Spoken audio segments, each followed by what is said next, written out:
प्यारे बच्चों, आज हम भक्ति आंदोलन के विषय में मटेरियल शुरू कर रहे हैं। कोशिश करेंगे आपको ऑन द स्पॉट याद हो जाए। तो आइए भक्ति आंदोलन के बारे में जान रहे हैं।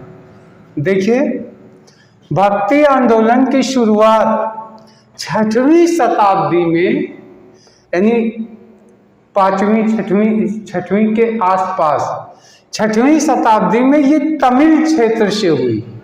यानी इस समय जो वर्तमान में तमिलनाडु है वो तमिल एरिया था और अधिकतर पौराणिक स्थल आपको उसी एरिया में मिलते हैं।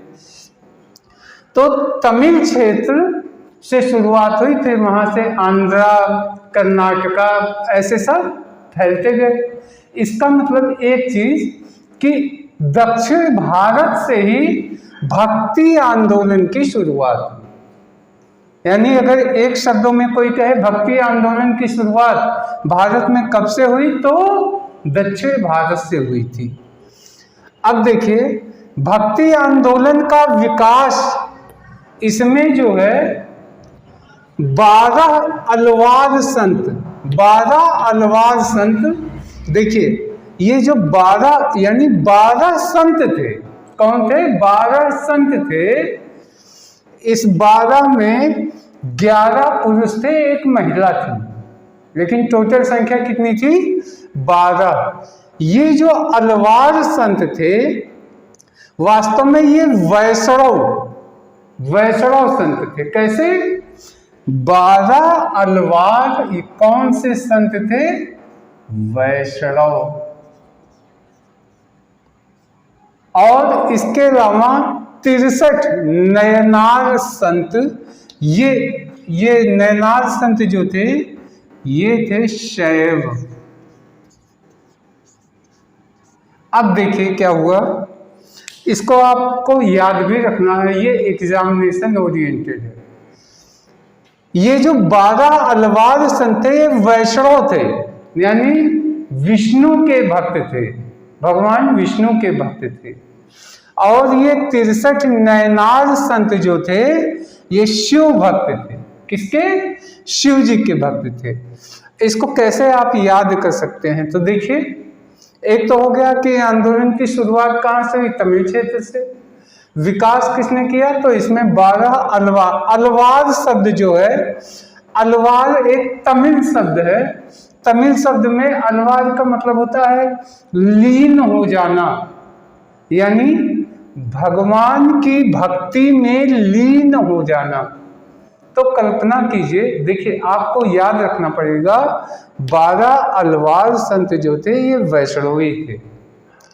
तो ऐसे याद कर सकते हैं। देखिए, एक बार था, आप जानते हैं ना, बार कॉफी बार होता है, बियर बार होता है। बार क्या होता है? एक छोटी सी जगह जहाँ पे लोग बैठ के एक विशेष काम करते हैं। तो कल्पना कीजिए, एक बार था, वो बार में 12 संत आके बैठते थे और वो अब 12 संत, बा से 12 और बा से वैष्णव, यानी वो भगवान विष्णु के भक्त थे। उन्हीं की चर्चा में चिंतन, मनन और भजन सब वो लोग गाते रहते थे। तो आपका हो गया 12 कौन? अलवार वैष्णव संत। अब देखिए 63 कौन थे? नयनार संत थे, वो शिव के भक्त थे। तो ये कैसे दिमाग में आएगा? देखिए, शिव जी हैं, आप जानते हैं शिव जी के कितने नेत्र हैं? 3। आप त्रिनेत्रधारी उन्हीं को कहते हैं ना, तो उनके 3 नेत्र हैं। तो देखिए यहाँ हो गए नयन, नयन माने नेत्र, आंख। और 63 से निकाल लीजिए, देखिए 63 को कर लीजिए, ये है 63। इसमें से निकाल लीजिए 3, कि शिव जी की तरह तीर से एक तीसरा नेत्र यानी नयन बना लेते थे। और शिव जी की उपासना करते थे, इसलिए इनको 63 ये संत थे, इनको नयनार कहा गया। नयन, शिव जी के ही 3 नयन हैं। तो आप इससे शैव भक्त अपने आप दिमाग में आ जाएगा। त्रिनेत्रधारी, तो तीर से त्रिनेत्रधारी, तभी आपको याद हो जाएगा। अब देखिए क्या हुआ, पहले संत महात्मा भक्त होते थे, लेकिन जब कभी कोई राजा भक्त हो जाता है तो आमतौर पे ज्यादा से ज्यादा अधिकतर प्रजा भी भक्त हो जाती थी। भाई राजा की बात प्रजा मानती थी। तो सबसे पहले एक पल्लव राजा थे, पल्लव राजा महेंद्र वर्मन, इन्होंने शैव धर्म अपनाया, शैव धर्म अपनाया था। तो अब आप बड़े आसानी से याद कर सकते हैं। देखिए इनका नाम है महेंद्र, यानी इंद्र। इंद्र से भी बड़ा अपने को मानने के लिए ये क्या करने लगे, शिव जी की तपस्या करने लगे। एक राजा थे, और वो कौन से राजा थे, वो पल्लव, उनके राज्य में पल्ला बनता था। देखिए पल्लव राजा, तो कर लीजिए पल्ला बनाते थे एक राजा, और वो चाहते थे कि इंद्र से भी बड़े हो जाए, महा हो जाए। तो महेंद्र जो है इंद्र से भी बड़ा महान होने के लिए वो क्या किए, शिव जी की शैव धर्म अपनाए, तो शिव जी की उपासना करने लगे। तो ये भी दिमाग में बैठ जाएगा। फिर आते हैं ये जो भक्त कवि संत होते थे, तो आमतौर पे इनकी 2 प्रतिभाएं थी। ये भगवान की भक्ति करते थे और उनकी कविता बनाते थे, तो इनको भी संत कहते थे। यानी भगवान की भक्ति में लीन होके भजन कीर्तन गायन जो करते थे वो संत थे। तो ये जो संत थे इनके 2 समूह थे। एक प्रथम समूह क्या था, वैष्णव संत कहलाता था। वैष्णव संत जो है भगवान विठोबा के ये भक्त थे। इनको तीर्थ यात्री संत भी कहा जाता था, क्योंकि भगवान विठोबा से जुड़ा एक स्थल था पंढरपुर। तो ये लोग साल में एक बार पंढरपुर की यात्रा करते थे।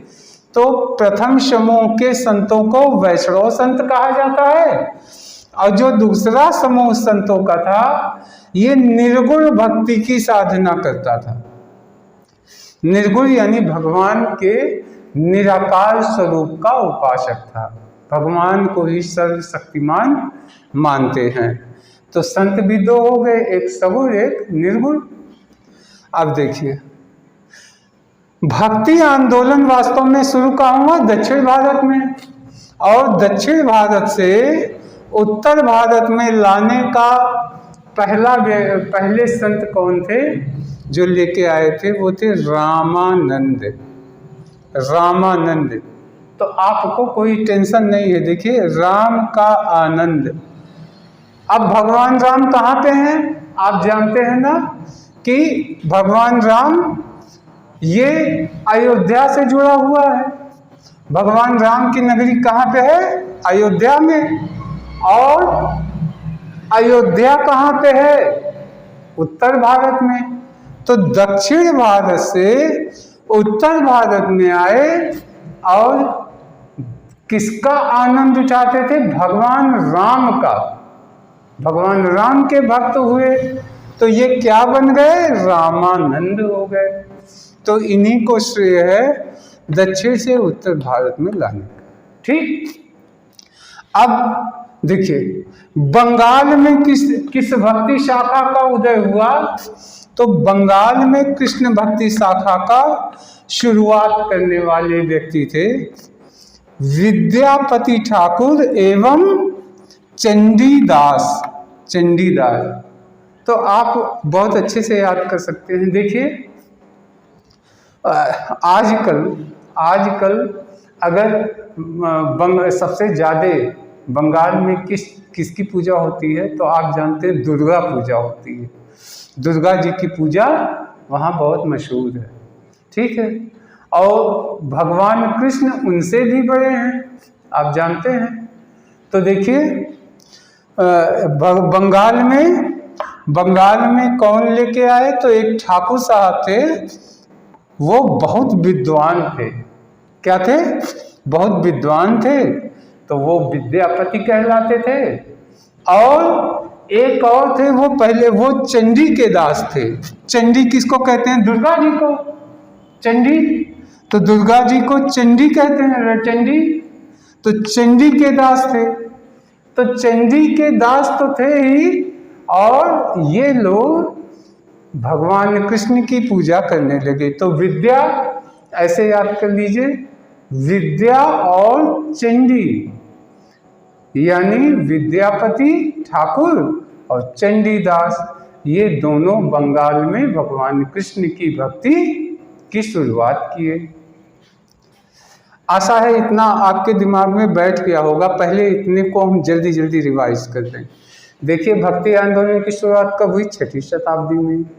कहाँ से हुई? तमिलनाडु क्षेत्र से हुई। फिर वहाँ से धीरे धीरे साउथ में फैला, फिर उत्तर भारत में आया।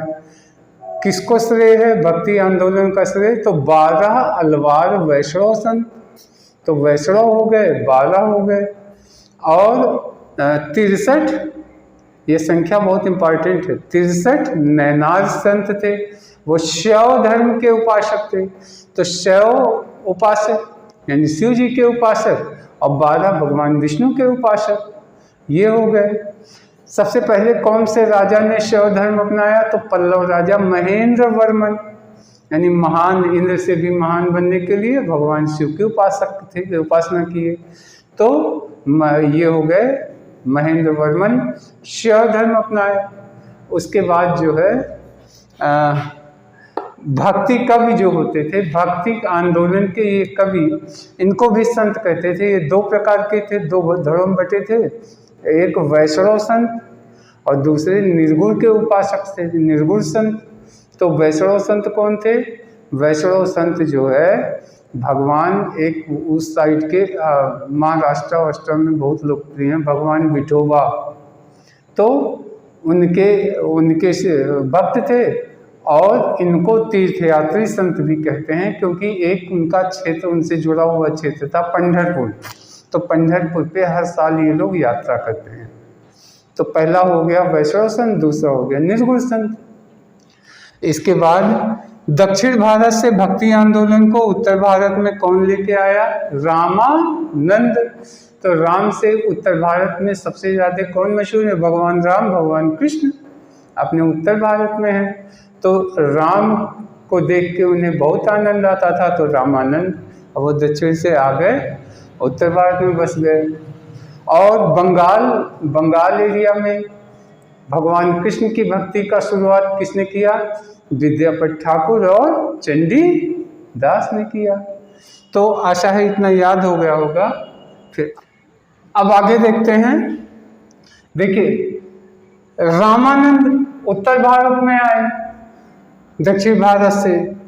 तो रामानंद की शिक्षा से, उनके बातों से उनके भक्त तो बने, लेकिन 2 भागों में बट गए। एक हो गए सगुण। सगुण जो होते थे वो किसी एक आकार, किसी व्यक्ति के उपासक थे, और इनका मानना होता था कि इंसान का पुनर्जन्म होता है, इनको पुनर्जन्म में आस्था होती है, सगुण भक्ति शाखा पे। और दूसरा होते हैं निर्गुण भक्ति शाखा। निर्गुण भक्ति शाखा भगवान के निराकार, यानी वो मानते हैं कि ईश्वर का कोई आकार ही नहीं है। तो रामानंद से दो जन्म हुए, सगुण और निर्गुण। तो निर्गुण निराकार, सगुण साकार, यानी शरीर, किसी शरीर का मानते थे। अब ये सगुण भक्ति शाखा में 2 शाखा अपने उत्तर भारत में मशहूर है। एक राम भक्ति शाखा और दूसरा कृष्ण भक्ति शाखा। भगवान राम के उपासक और भगवान कृष्ण के उपासक। तो भगवान राम के उपासक में 2 बहुत महत्वपूर्ण हैं, तुलसीदास, नाभादास। तो देखिए, बहुत आसानी से आप याद कर सकते हैं, दास दास दास दास, तुलसीदास नाभादास। तो ये भगवान, अब आप तुलसीदास को तो जानते हैं, भगवान राम के ये भक्त हैं, रामायण लिखा, और उन्हीं के साथ नाभादास। तो आसानी से याद कर सकते हैं। पूरे नभ में, नभ माने आकाश, पूरे नभ में एक दास है तुलसीदास, तो पूरे नभ में यानी नाभादास और तुलसीदास। और कृष्ण भक्ति शाखा के कुछ महत्वपूर्ण लोग हैं, निम्बार्क, वल्लभाचार्य, चैतन्य, सूरदास, मीराबाई आदि, ये सब लोग कृष्ण भक्ति शाखा के कवि हैं। तो बहुत आसानी से याद कर सकते हैं। देखिए इन नामों को याद कर लीजिए। निम्बार्क तो कर लीजिए नींबू, देखिए निम्बार्क में क्या छिपा, नींबू। तो क्या हुआ, भगवान कृष्ण पेड़ के नीचे रहते थे, तो पेड़ के नीचे उन्हें नींबू बहुत पसंद था, तो नींबू। और क्या हुआ, वल्लभाचार्य, तो यहाँ से कर दिए बल्ला। पेड़ के नीचे यानी नींबू के पेड़ के नीचे क्या खेलते थे, बल्ले, बैट बॉल, यानी बल्ले से खेलते थे। और जैसे ही नींबू खाते थे तो बॉल खेलते समय चेतना जाग जाती थी, यानी पूरा चैतन्यता आ जाती। भाई नींबू बहुत ताजा होता है, नींबू आप खाएंगे पिएंगे तो फ्रेशनेस आती है, तो चैतन्य हो जाता है शरीर दिमाग। और चैतन्यता हुई तो क्या हुआ, सूरदास और मीराबाई वहां पे मस्त होके भगवान का खेल देख रहे थे। किसका, कृष्ण भगवान का। तो कृष्ण भगवान ने एक नींबू के पेड़ के नीचे क्या खेल रहे थे, बल्ला खेल रहे थे। थकान आई तो क्या किए, नींबू पी लिए, तो चैतन्यता आ गई। और वहां पे सूरदास और मीराबाई ताली बजा रहे थे उनका खेल देख के। तो कृष्ण भक्ति शाखा के 5 कवि आपको ऑन द स्पॉट याद रहेंगे। कौन कौन, निम्बार्क, वल्लभाचार्य, चैतन्य, सूरदास और मीराबाई। और राम भक्ति शाखा के तुलसीदास, नाभादास, यानी इनको क्या कहा, पूरे नभ में तुलसी जैसा दास कोई नहीं है। तो इसका मतलब हो गया तुलसीदास, नाभादास, ये हो गया। और रामानंद की शिक्षा से 2 भक्ति शाखा निकली, सगुण और निर्गुण। सगुण भक्ति शाखा पुनर्जन्म में यकीन करता है, यानी इंसान भगवान जाते हैं फिर जन्म लेते हैं। और निर्गुण भक्ति शाखा में कहते हैं भगवान का कोई आकार नहीं है। तो प्यारे बच्चों, भक्ति आंदोलन की शुरुआत किए हैं। अब इस आंदोलन से संबंधित एग्जामिनेशन ओरिएंटेड वीडियो हम आपको देते रहेंगे। इस वीडियो में इतना ही, तब तक के लिए धन्यवाद, नमस्कार।